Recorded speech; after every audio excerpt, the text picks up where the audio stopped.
Thomas Walker sat alone on his porch, watching rain pour down on his small garden. The cold air didn't bother him. His mind was full of worries that had kept him awake most nights for the past 3 months. The factory where he had worked for 20 years had closed down. At 52, Thomas found himself without a job for the first time since he was a teenager. His wife Penny worked part-time at the local library, but her income wasn't enough to support their family.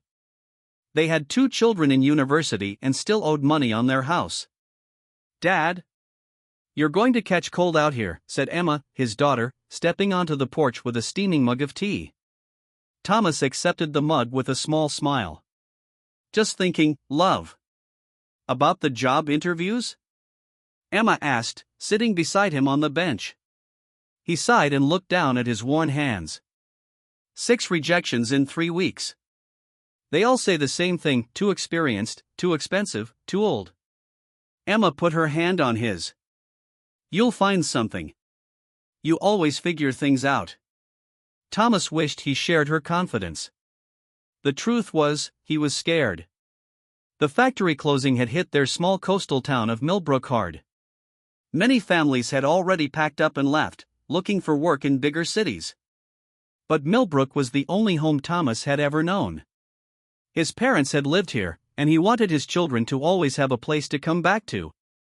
"Maybe it's time we think about moving," he said quietly, though the words felt like stones in his mouth. Emma shook her head firmly. "This is our home."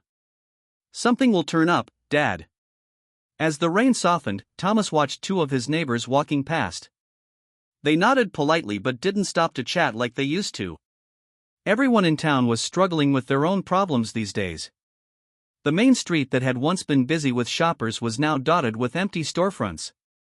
The factory closing had affected everyone: the cafes, shops, and services that had depended on workers spending their wages. Later that evening, Thomas sat at the kitchen table with bills spread out before him. Penny placed a simple dinner of soup and bread in front of him. "I saw a few job listings in the paper today," she said hopefully. "There's a warehouse in the next town over looking for staff." Thomas nodded but didn't feel excited. The warehouse would mean an hour's drive each way, and the pay was much less than he was used to making. Still, they couldn't afford for him to be picky. "I'll call them tomorrow," he promised. That night, Thomas couldn't sleep. He got up quietly, careful not to wake Penny, and went to the garage. This had always been his thinking place. He switched on the light and looked around at his workbench and tools. Everything was neatly organized, a habit from his years as a maintenance supervisor at the factory. He ran his hand over a pipe fitting he'd been repairing for their kitchen sink. Thomas had always been good with his hands. At the factory, he could fix almost anything mechanical.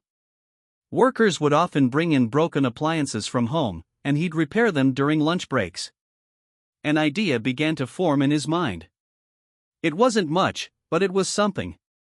The next morning, Thomas woke up with a new sense of purpose. He showered, shaved carefully, and put on clean clothes. "I'm heading into town," he told Penny as he grabbed his jacket. "Another interview?" she asked hopefully. "Not exactly. I've got an idea I want to try." Thomas walked down the high street with his old toolbox in hand. He stopped at each business, but instead of asking for a job, he asked if they needed any repairs done: plumbing, electrical work, general maintenance. Most small businesses couldn't afford to call in professionals for minor issues. By lunchtime, he had 3 small jobs lined up. Mrs. Oliver at the bakery needed her refrigerator fixed. The bookshop had lighting problems. The local cafe had a leaky sink. None of these jobs would pay much, but it was a start. For the first time in months, Thomas felt a tiny spark of hope. He might not have his old job back, but maybe, just maybe, he could create something new for himself in the town he loved. The E.N.D. Thomas woke up early the next morning, his mind busy with plans.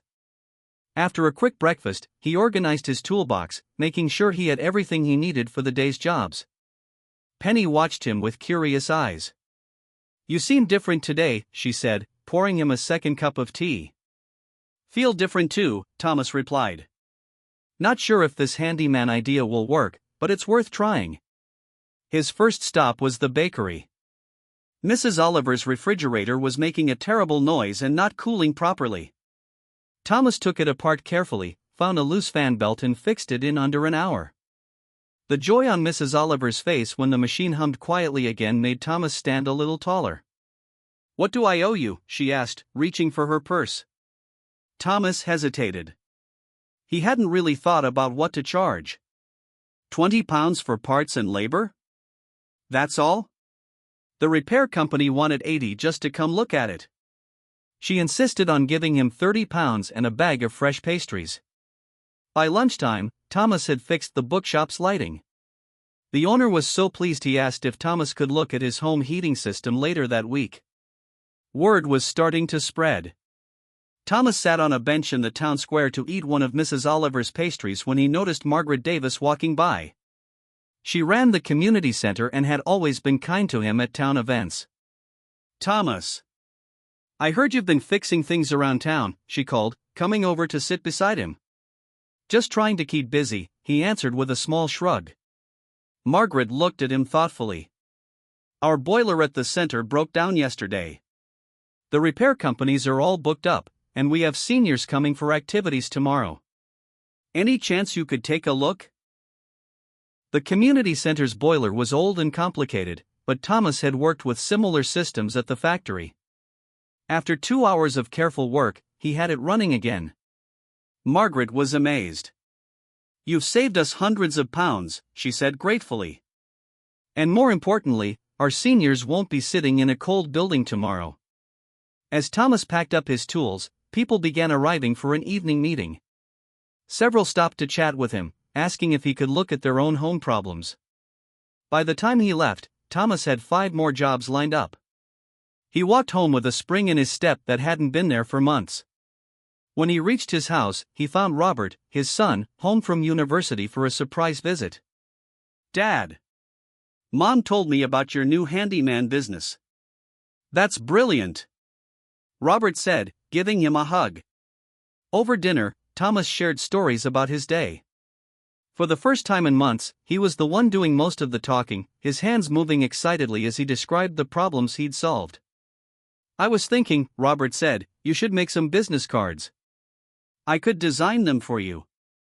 And maybe set up a simple website where people can book your services." Thomas hadn't thought that far ahead, but the idea made sense. "Do you really think people would use it?" "Dad, from what I hear, half the town already wants to hire you," Emma chimed in. "You fixed things for people at the factory for years. Now you're just doing it officially." Later that night, Thomas sat at the kitchen table with Robert, sketching ideas for business cards. They settled on a simple design: Thomas Walker, Millbrook Handyman, no job too small. "What about a slogan?" Robert suggested. "How about fixing Millbrook, one home at a time?" Thomas smiled. It felt right. The next morning, Thomas woke up to his phone ringing. It was Mrs. Bennett from the other side of town. "Thomas, I hope you don't mind the early call. My water heater's burst and water is everywhere. The emergency plumber can't come until tomorrow. Someone said you might be able to help?" 20 minutes later, Thomas was at Mrs. Bennett's house, stopping the leak and assessing the damage. By noon, he had installed a new water heater that Mrs. Bennett's son had rushed to pick up from the hardware store. "I don't know what we would have done without you," Mrs. Bennett said, pressing a cup of tea into his hands. "How much do we owe you?"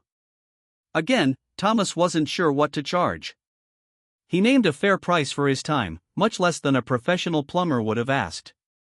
As he drove home that afternoon, Thomas realized something important. He hadn't just found a way to make money. He had found a way to be needed again. In a town where many were struggling, his skills were making a real difference. For the first time since the factory closed, Thomas felt like he had a purpose. It wasn't the life he had planned, but maybe it could be something even better. The end 1 month had passed since Thomas first started fixing things around Millbrook. His phone rang constantly now with people needing help. His garage had become a proper workshop, with tools neatly arranged on the walls and spare parts organized in clear plastic boxes. Robert had kept his promise. Thomas now had professional business cards and a simple website where people could request his services. Emma had set up a social media page that was getting attention from people even in neighboring towns. "You need to start a proper schedule," Penny told him one evening as they sat at the kitchen table. "You're working longer hours than you did at the factory." Thomas looked at the list of jobs waiting for him. She was right. He was busy from dawn until dusk, 6 days a week. But unlike his factory days, he didn't mind the long hours. Every job was different. Every day brought new challenges and new people to help. "I'm thinking of taking on some help," Thomas admitted. "I can't keep up with all the requests." The next day, Thomas visited his old friend William, who had also lost his job when the factory closed. William had been an electrician there for 25 years.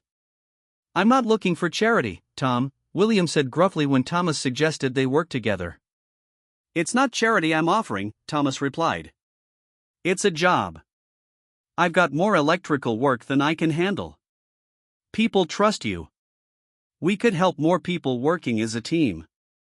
By the end of the week, William had joined Thomas's growing business. They made a good team, with Thomas handling plumbing and mechanical repairs while William took care of electrical problems. As winter approached, Thomas noticed something troubling. Many elderly people in town were living with broken heaters or leaky windows because they couldn't afford repairs. Some were choosing between fixing their homes and buying food or medicine. "This isn't right," Thomas said to Penny one night. "Mrs. Clark is 83 and has no heat in her bedroom. She's sleeping in her living room with just a small space heater." Penny looked at her husband thoughtfully. "What are you thinking of doing about it?"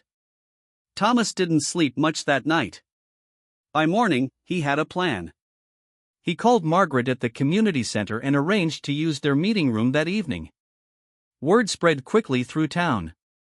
By 7 o'clock, the room was full of people, former factory workers, local business owners, and many whose homes Thomas had fixed over the past weeks. "Thanks for coming," Thomas said, his voice shaking slightly.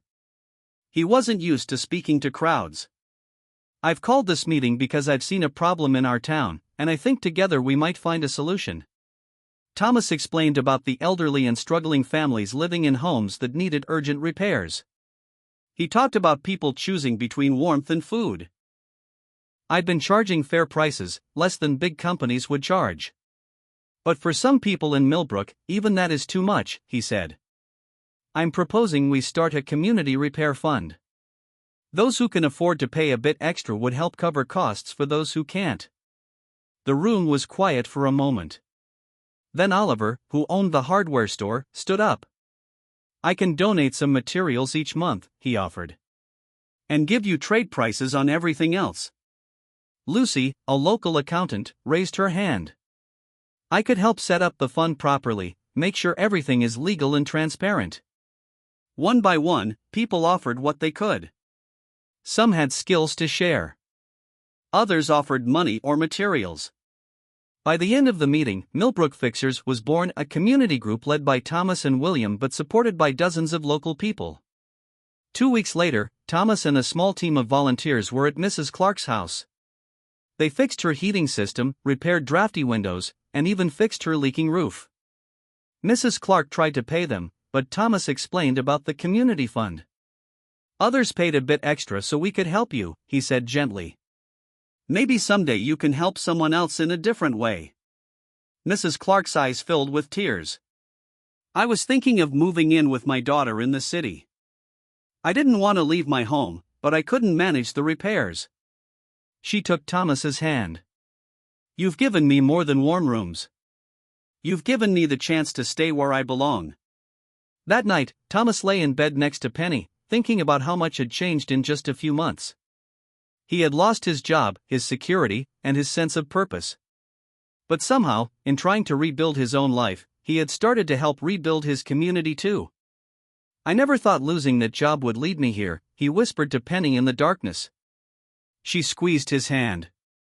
"Sometimes life's biggest challenges show us who we really are."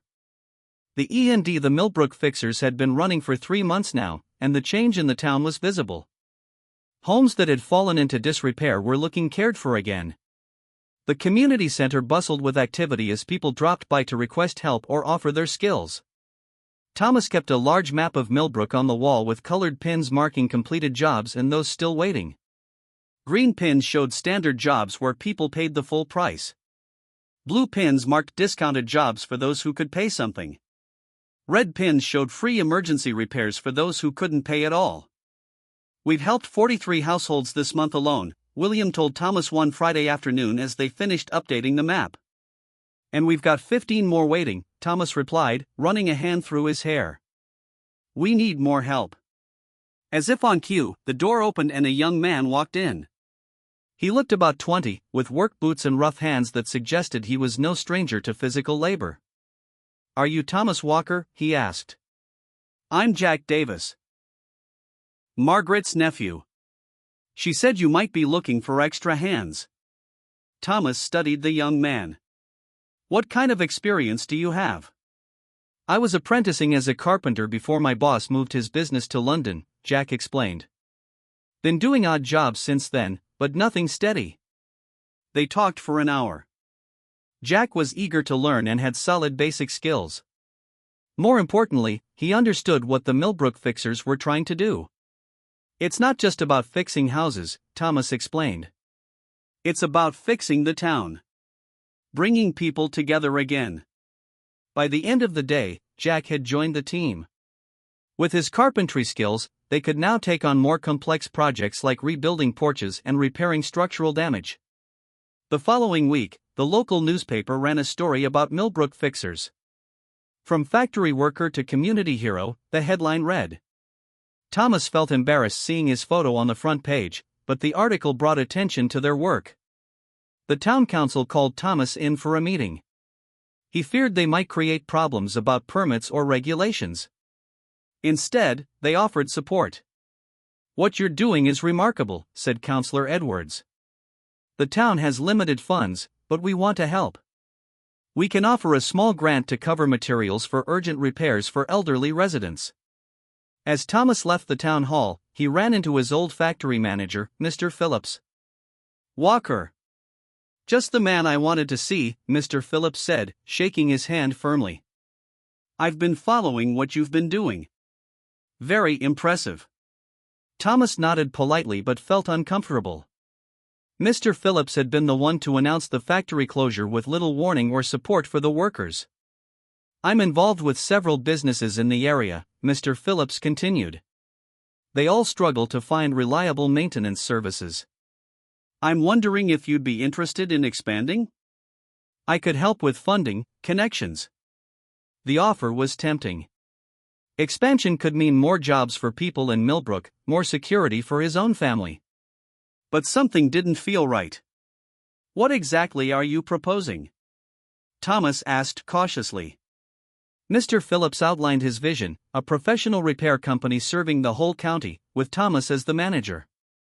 "Good money, company vans, proper uniforms. You've proven you have the skills and leadership," Mr. Phillips said. "Think bigger, Walker. Why limit yourself to charity work in a struggling town when you could build a real business?" Thomas promised to consider the offer and discuss it with his team. That evening, he called an emergency meeting at his house. William, Jack, Lucy, and a few other corps members gathered in his living room. Thomas explained Mr. Phillips' proposal without giving his own opinion. Then he asked for theirs. "It sounds like a good opportunity," Lucy said practically. "More stable income for everyone involved." William looked less convinced. "Would we still be able to help people who can't pay?" "That's why we started this." "Mr. Phillips is thinking about profit, not community," Jack added. "Nothing wrong with that, but it's not what we're about." The discussion went back and forth for hours. When everyone had left, Thomas sat alone in his kitchen, still uncertain. Penny joined him, placing a cup of tea in front of him. "What are you thinking?" "I'm thinking about why I started this," Thomas said slowly. "It wasn't to build a business. It was to find purpose again and help our town." "So you've made your decision then," Penny said with a small smile. The next morning, Thomas called Mr. Phillips and politely declined his offer. Instead, he proposed a different arrangement. Millbrook Fixers would handle maintenance for local businesses at fair rates, but remain independent and community-focused. "You're making a mistake, Walker," Mr. Phillips said. "You could be running a county-wide operation." "Maybe," Thomas replied. "But I'd rather help rebuild the place I call home." As he hung up the phone, Thomas felt a weight lift from his shoulders. The path ahead might not be the most profitable, but it was the right one for him and for Millbrook. The 6 months had passed since Thomas started Millbrook Fixers. Winter had given way to spring, and new life was showing throughout the town. It wasn't just the flowers blooming in gardens and window boxes. The town itself seemed to be coming back to life. Thomas stood outside the community center early one morning, watching as Jack and two new team members unloaded supplies from a small used van they had recently purchased. The van had "Millbrook Fixers" painted on the side with their simple logo, a house with a heart inside it. Thomas smiled, remembering how they had all voted on the design. "Big day today," William said, joining Thomas with 2 cups of tea. He handed one to Thomas. "Biggest project we've taken on," Thomas agreed. Today they were starting work on the old playground behind the community center. For years it had been abandoned, with broken equipment and overgrown weeds. Children had nowhere safe to play in this part of town. The town council had agreed to fund materials if Millbrook Fixers provided the labor. By 9 o'clock, 20 volunteers had arrived. Some were regular team members, others were parents and grandparents eager to help create a safe place for children to play.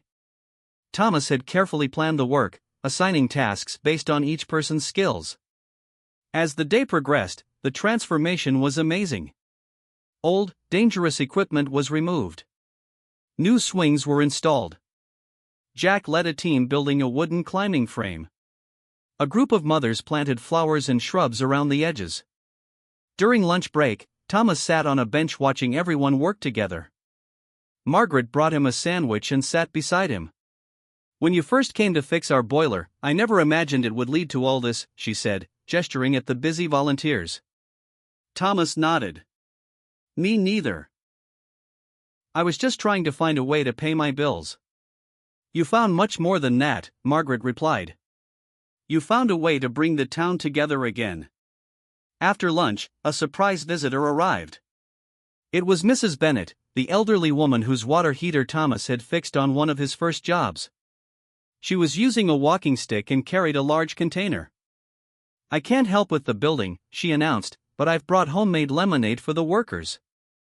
It was these small moments that made Thomas proudest. Not the number of jobs completed or money earned, but the way people were connecting with each other again. By late afternoon, the playground was nearly finished. Fresh paint brightened the old metal slides. New safety surfacing covered the ground. Jack's climbing frame stood proudly in the center. All that remained was to install the new fence and gate. As they worked on the final tasks, Thomas noticed a car pull up. A man in a business suit stepped out and watched them for a while before approaching. "Mr. Walker?" the man asked.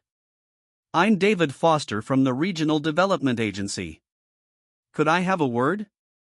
Thomas wiped his hands on a rag and stepped aside to talk with the visitor. "I've been hearing a lot about what you're doing in Millbrook," Mr. Foster explained. "We're looking at ways to support community-led regeneration in small towns. What you've created here is exactly the kind of initiative we want to fund." Thomas listened as Mr. Foster outlined a grant program that could provide significant funding to expand Millbrook Fixers' work. It wasn't just about home repairs anymore. The agency saw potential for training programs, teaching young people trade skills while rebuilding the town. "We could help you create real apprenticeships," Mr. Foster explained. "Give young people a reason to stay in Millbrook instead of leaving for the cities." By the time Mr. Foster left, Thomas's mind was racing with possibilities. This wasn't about building a business empire as Mr. Phillips had suggested. It was about building something much more important, a future for their town. At sunset, everyone gathered for the playground's small opening ceremony. Emma and Robert had come home for the weekend to surprise their father. They stood proudly with Penny as Margaret cut a ribbon across the new gate. Children rushed in, laughing and shouting as they tried out the new equipment. Parents watched with smiles, chatting with neighbors they might not have spoken to in months or years. Thomas felt a hand on his shoulder and turned to find Penny beside him. "Look what you started," she said softly. Thomas shook his head. "Not just me. All of us together." As darkness fell, families began heading home. Thomas stayed behind, picking up the last few tools and looking around at what they had accomplished. A year ago, he had sat on his porch in the rain, feeling lost and useless after losing his job. Now he stood in a place transformed by community spirit and determination. Thomas Walker had learned that sometimes when you lose what you thought you needed, you find what you were meant to do all along. As he locked the gate to the new playground, he knew that this was just the beginning. The end.